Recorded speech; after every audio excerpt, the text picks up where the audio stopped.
Welcome to 37 news. చదువుతున్నది శ్యామ్ కుమార్. నిరంతరం వార్తల కోసం చూస్తూనే ఉండండి మీ 37 న్యూస్. ఈ సందర్భంగా శ్రీ వల్లభనేని నవదీప్ ప్రజలను ఉద్దేశించి మాట్లాడుతూ గుడివాడ పట్టణంలో రైల్వే ఓవర్ బ్రిడ్జ్ కానీ బందర్ కోర్టు అభివృద్ధి పనులు కానీ 20 సంవత్సరాలుగా అభివృద్ధికి కార్యాచరణకి నోచుకోనటువంటి ఈ రెండు పనులు బాలశౌరి నాయకత్వంలో 3 సంవత్సరాలలో శరావేగంగా అభివృద్ధి పనులు చేపట్టడం జరిగిందని ఈ సందర్భంగా తెలియజేయడం జరిగింది. మరియు ఎంటెక్, బిఏ, ఎంసీఏ చదివినటువంటి నిరుద్యోగులు ఎక్కడో హైదరాబాద్కు ఇతర పట్టణాలకు వెళ్లకుండా బందర్లోనే పరిశ్రమలు నెలకొల్పి వారికి ఉద్యోగ అవకాశాలను ఇప్పించే బాధ్యత కూడా జరుగుతుందని తెలియజేశారు. మరియు అనేకమైన అభివృద్ధి కార్యక్రమాలు ఇంకా జరుగుతాయని ఆయన చెప్పడం జరిగింది. మోపుదేవి మండలం కాంగ్రెస్ పార్టీ మండల అధ్యక్షులుగా 3 సంవత్సరాల మట్టి చేస్తున్నాం. ఈరోజు జిల్లా కమిటీల్లో ఏమని చెప్తే 2 నెలల మట్టి కమిటీలు వేయలేదు. ఇవాళ పార్టీ మీద వాళ్ళు పట్టించుకునే విధానం లేదు. ఆ విధానం మాకు నచ్చక ఈరోజు జనసేన పార్టీలో చేరాం. ఇవాళ మండల బుద్ధప్రసాద్ గారి సమక్షంలో నవదీప్ సమక్షంలో ఇవాళ సల్లపల్లలో ఆయన ఇద్దరు సమక్షంలో జనసేనలో చేరాం. ఇవాళ వాళ్ళ విధానం నచ్చి మాకు కాంగ్రెస్ పార్టీలో ఇంతకుముందు మేము ఎన్నో పదవులు చేసినా దాన్ని గుర్తించలేదు. అయినా మేము ఆ పార్టీ కోసం సేవ చేస్తాకి ఉన్నాం. దానివల్ల వాళ్ళు పట్టించుకుంటే విధానం లేదు. మేము ఈరోజు జనసేనలో చేరి రాష్ట్ర భవిష్యత్తు కోసం మార్గంలో పయనిస్తున్నాం. చెప్పు. కృష్ణా జిల్లా అవనగడ్డ నియోజకవర్గం మోపుదేవి మండలం కోసరవారిపాలెం మాజీ వైస్ ప్రెసిడెంట్గా, మాజీ సర్పంచ్ మా మిసిస్ కోసు రమాదేవి సర్పంచ్గా ఇండిపెండెంట్గా గెలిచాం. కాంగ్రెస్ పార్టీ ఆ రోజు సీటు ఇవ్వకపోయినా ఇండిపెండెంట్గా గెలిచాం. అట్లాగే ఎంపీటీసీగా కాడ 3 పంచాయతీలు నాగాయతప్ప, కోసూరువారిపాలెం, మేడమిత్తలంక ప్రజలు 3 పంచాయతీ ప్రజల కాడ 36 ఓట్లతోనే వాడిపోయింది ఇండిపెండెంట్గా కాడ. ఇవాళ ప్రజలు సహకారంతో ఒక సర్పంచ్గా, ఒక వైస్ ప్రెసిడెంట్గా చేసాం. మేము పుట్టిన కాంచి కాంగ్రెస్ పార్టీలో ఫస్ట్ నుంచి కాడ న్యాయం జరగలేదు. తర్వాత కాంగ్రెస్ పార్టీలో 3 సంవత్సరాలుగా మండల ప్రెసిడెంట్గా చేస్తున్నాం. మోపుదేవి అనేక కార్యక్రమాలు అసలు రాష్ట్ర లెవెల్లోనే కాంగ్రెస్ని మర్చిపోయిన టైంలో కాంగ్రెస్ పార్టీకి ఎనలేని సేవలు చేసాం. ఇవాళ జిల్లా నాయకత్వం మేము ఒక 2 కమిటీలు వేయమని చెబితేనే ఇంతవరకు కమిటీలు అయిపోవటం వల్ల సుమారు 2 నెలలు అవుతుంది కమిటీలు వేయమని. దాన్ని పట్టించుకోవటం వల్ల మేము పవన్ కళ్యాణ్ గారి ఆయన సిద్ధాంతాలు, ఆయన విధానం ఇవాళ రాష్ట్రంలోనే ఆయన ఒక రూపాయి ఆశించకుండా సొంత రూపాయితో రాజకీయం చేస్తున్నాడు. ఇవాళ ఆయన అంక చూసి మాకు వాళ్ళ రేత్రికాడ నిద్ర పట్టని పరిస్థితి. అలాంటి మంచి తోడు లేకపోతే ఆ తోడు కాడ మనిషి బతకటం కాడ ఒక వేస్ట్ అని అనిపించింది. రేత్రి కళ్ళకాడ వచ్చేవాళ్ళు పవన్ కళ్యాణ్ గారు. అలాంటి మంచి వ్యక్తికి నా వంతు మోపుదే మండలంలో ఆయనకి, బాలశౌరి గారికి, మండల బుద్ధప్రసాద్ గారికి నా వంతు ఎనలేని కృషి చేసి వాళ్ళని అఖండ విజయంతో గెలిపిస్తామని కోరుకుంటున్నాం. మోపుదేవి మండలం తరఫుని ఇవాళ ప్రజలు మార్పు కోరుకుంటున్నారు. ఇవాళ మార్పు అనేది మొదలైపోయింది.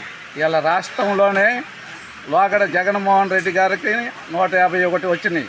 ఈరోజు పవన్ కళ్యాణ్ గారికి, చంద్రబాబు నాయుడు గారికి 155 సీట్లు రాష్ట్రంలో వస్తున్నాయి. ఎంపీ సీట్లు అట్టాగే 23 సీట్లు ఎంపీ సీట్లు వస్తున్నాయి జనసేన టీడీపీ కూటమికి. ఇవాళ రాష్ట్రంలో జగన్ గారు ఎన్ని కొవ్వొత్తులు చేసినా ఆటలో సెల్లం ఇవాళ అయిపోయింది. వాళ్ళ చెల్లెళ్ళుగా ఇద్దరు పక్క, అందరూ వాళ్ళ తల్లిగారు పక్క. ఇవాళ రాష్ట్రంలో జగన్ గారు నాటకాలు ఇవాళ అందరికి ప్రజలకు కూడా అర్థమైపోయినాయి. ఇవాళ రాష్ట్రంలో పవన్ కళ్యాణ్ గారు, ఆయన చంద్రబాబు గారి అనుభవం మొత్తం కలిపి ఇవాళ రాష్ట్ర భవిష్యత్తు, ఇవాళ యువతరం భవిష్యత్తు ముందు ఇవాళ యువతరం నాశనం అయిపోతున్నారు. ఈ సీపు ముందుకి ఈ రాష్ట్రంలో ఇలాంటి కొన్ని గంజాయిల వల్ల ఇవాళ యువతరం మొత్తం బలైపోతుంది. ఇవాళ యువతరం గాడి తప్పిన తర్వాత ఆఖరికి మనం చేసే పరిస్థితి కాడ ఉండదు. ఇంట్లో కన్న తండ్రి మాట కాడ వినలేని దుస్థితికి వచ్చేస్తుంది గాడి తప్పిన తర్వాత. ఇవాళ రాష్ట్రం బాగుండాలంటే పవన్ కళ్యాణ్ గారు, చంద్రబాబు నాయుడు గారు, ఈ కూటమి ఎంతో అవసరం. రాష్ట్ర ప్రజలు ఆలోచించాలి. ఆలోచించకపోతే మన పక్కడిగా పోయాడు అనుకుంటే రేపు మన ఇంటి పక్కకు వస్తుంది. ఇది ఆలోచించకపోతే మన గొయ్యి మనం తవ్వుకున్నట్టే. రాష్ట్ర ప్రజలను ఒకటే కోరుతున్నాం, పవన్ కళ్యాణ్ గారు సినిమా తీసుకుంటే రోజుకి ₹1 కోటి వస్తాయి. ఆయన అలాంటి జీవితాన్ని కాడ పక్కన పెట్టి మంచి ఎండలో ఆయన కష్టం పడుతుంటే అసలు బాధేసేది. నేను కాంగ్రెస్ పార్టీలో ఉండగా కాడ అసలు అలాంటి ఆయన్ని ప్రతి ఓడు బూతులు మాట్లాడతాం. ఇవాళ మంచి చేసేవాడికి ఎప్పుడు ఎదురు దెబ్బలే. ఇవాళ రాష్ట్రంలో జోగి రమేష్ గారు అమరావతిలో మీటింగ్ జరుగుతుంటే రాష్ట్ర ముఖ్యమంత్రి గారు స్టేజీ మీద ఉండి జోగి రమేష్ గారు తిడుతుంటే రాష్ట్ర ముఖ్యమంత్రి గారు నవ్వుతున్నాడు. ఆ రోజే జగన్మోహన్ రెడ్డి గారి పతనం మొదలైపోయింది. అక్కడ సారీ అండి, ఇక్కడికి బాలశౌరి గారు రావాలి, కానీ ఆయన కొన్ని ఇబ్బందులు అక్కడ ఒక మీటింగ్ చాలా ఇంపార్టెంట్గా ఉండటం వల్ల రాలేకపోయారు. మీరందరూ ఏం అనుకోకండి అన్న. నాన్నగారు నాకు పర్సనల్గా కూడా ఫోన్ చేసి చెప్పారు, నువ్వు కొంచెం చెప్పు అక్కడికి వెళ్ళి అని చెప్పి.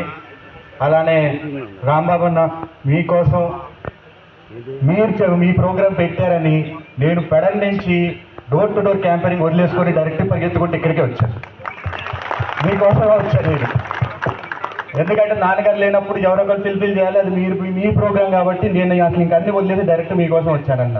మీరేం అనుకోకండి, ఖచ్చితంగా మళ్ళీ నాన్నగారు మీతో పాటు ఒక ప్రోగ్రాం పెడతారు. ఆయనకి మీరంటే మీరు నాన్నగారికి ఎంత ఇష్టం, నాన్నగారు కూడా మీకంటే అంత ఇష్టం.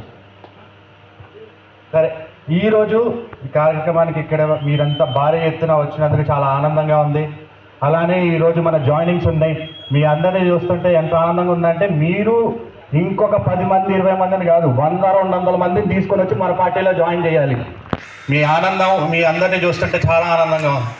సరే, ఈరోజు మన ఆంధ్రప్రదేశ్ పరిస్థితి ఎంత అధ్వానంగా ఎంత దారుణంగా ఉందంటే, మనం ఒక ఊరిలోకి వెళ్తే దారి ఉంటుంది కానీ రోడ్లు ఉండవు.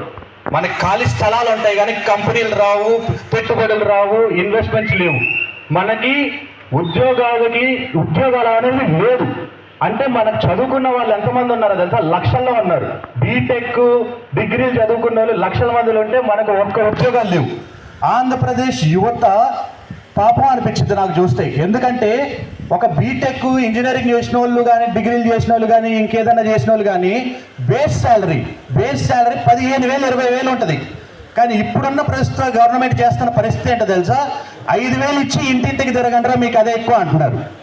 అది మన పరిస్థితి. దీనికోసం అన్న మనం వాళ్ళని ఓట్లేసి గెలిపించుకున్నాం. మరి ఏం చేస్తున్నారయ్యా మీరు అని అంటే, మేము బటన్ నొక్కుతాం అంటారు. మీరు బటన్ నొక్కితే మనకు అభివృద్ధి జరిగిందా? వీళ్ళు బటన్ నొక్కితే మనకి రోడ్లు వచ్చాయా? వీళ్ళు బటన్ నొక్కితే మనకు ఉద్యోగాలు వచ్చాయా? వీళ్ళు బటన్ నొక్కితే అమ్మ కూడా సరిగా పడట్లేదు, మనకి ఇవన్నీ ఎక్కడ చేస్తారన్నా? మీ అందరికీ హామీ ఇస్తున్నాను, బాలశౌరి గారి అబ్బాయిని నేను ఇక్కడికి వచ్చి మీ అందరికీ చెప్తున్నాను. ఒకప్పుడు 2004లో బుద్ధప్రసాద్ గారు ఇంకా నాన్నగారు ఇక్కడ ఉన్నప్పుడు ఎన్నో అభివృద్ధి కార్యక్రమాలు చేపట్టారు.